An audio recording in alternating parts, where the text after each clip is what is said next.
పోయిన వారం మీరు రాసినటువంటి FA1 యొక్క గ్రామర్ ఆన్సర్కి సెక్షన్ బిలో మీకు వొకాబులరీ గ్రామర్ అని ఉంటుంది.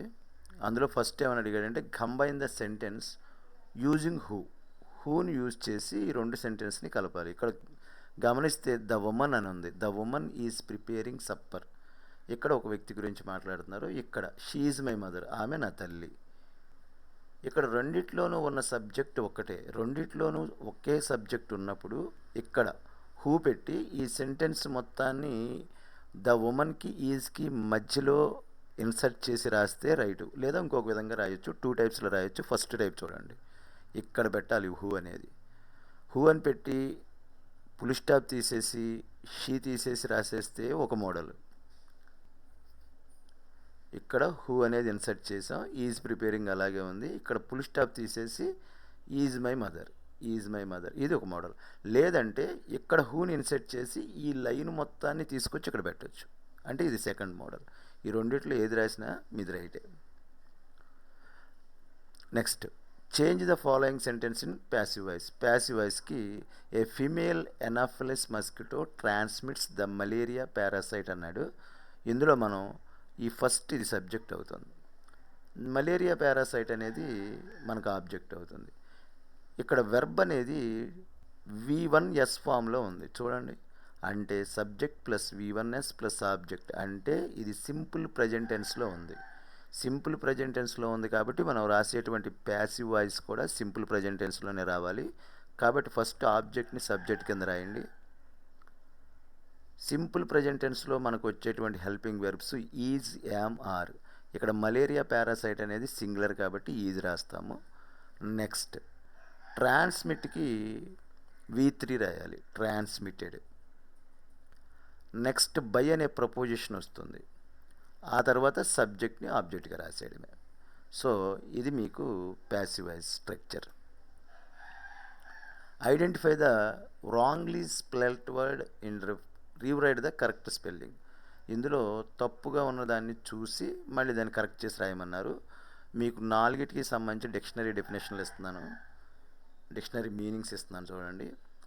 అప్ బ్రెయిడ్, నెక్స్ట్ హెరింగ్, కర్వెట్, అలాగే ప్రీనింగ్. ఇక్కడ ప్రీనింగ్ అనేది నాకు శంకరనారాయణ డిక్షనరీలో దొరకలేదు, అందుకే నేను ఆన్లైన్లో తీసి చెప్పాను. ఈ స్పెల్లింగ్ తప్పండి.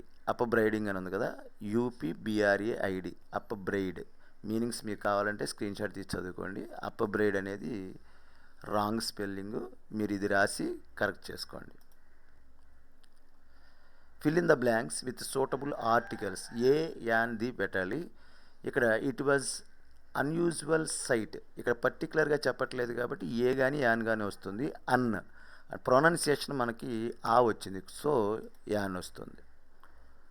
అలాగే పైలట్, ఇతను కూడా పర్టికులర్గా చెప్పట్లేదు, పర్టికులర్గా చెప్తేనే మనకు ది వస్తుంది. పర్టికులర్గా చెప్పలేదు పైలట్, ఇది vowel sound, sorry consonant sound కాబట్టి ఏ. ఇది ఓవెల్ సౌండ్ కాబట్టి యాను, ఇది కాన్సనెంట్ సౌండ్ కాబట్టి ఏ. నెక్స్ట్, సినామిన్స్. ఒకసారి సినామిన్ అంటే ఏంటో చూద్దాం.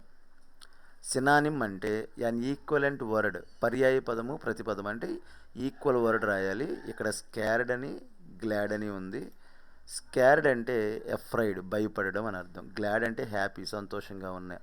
సో స్కార్డ్కి ఎఫ్రైడ్ను, గ్లాడ్కి హ్యాపీ అని రాయండి. Read the following paragraph and write the antonyms of the underlined word. Antonym అంటే ఆపోజిట్ వర్డ్స్, ఆపోజిట్ వర్డ్ రాయాలి. ఇక్కడ మనకి పోవర్టీ అని ఉంది, ఇక్కడేమో డిస్క్రిమినేషన్ అని ఉంది. పోవర్టీ అంటే వెల్త్, అంటే పేదరికము అని. నెక్స్ట్, డిస్క్రిమినేషన్ అంటే వివక్ష. సో ఈక్వాలిటీ అనేది దానికి ఆపోజిట్ వర్డ్ అవుతుంది. పోవర్టీ అనేది పేదరికము, వెల్త్ అంటే సంపద, డిస్క్రిమినేషన్ అంటే వివక్ష, ఈక్వాలిటీ అంటే సమానత్వం. కాబట్టి వెల్త్ అండ్ ఈక్వాలిటీ అని మీరు రాస్తే ఆన్సర్ సరిపోతుంది. Part A, part B. Part ఏలో ఉన్న వర్డ్స్కి ఎగ్జాక్ట్ మీనింగ్ అన్నాడు. Fly a flag, display a flag అని లాంగ్ పోల్, ఇది రైట్ అండి. Next, fly along. Fly along అంటే మూవ్ క్విక్లీ సడన్లీ అని వస్తుంది. తర్వాత ఫ్లై ఇంటూ ఇది మీకు బికమ్ సడన్లీ వెరీ యాంగ్రీ, ఒక్కొక్కసారి సడన్గా కోపం తెచ్చుకుంటారు కదా, అలాంటి వాళ్ళ సందర్భంలో మనం ఇది వాడతాం. ఫ్లై హై, ఫ్లై హై అంటే ఇప్పుడు సిడిఏ అంటే మిగిలింది ఏంటి, బీ సక్సెస్ఫుల్. మీకు ఇక్కడ ఈడిఎమ్ ఫ్రేజెస్ ఉన్నాయి.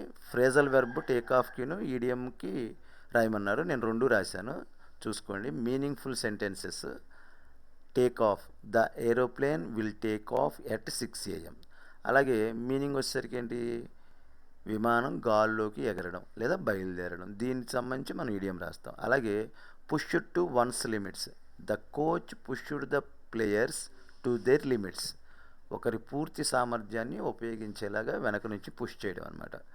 సో ఇది మీకు గ్రామరు.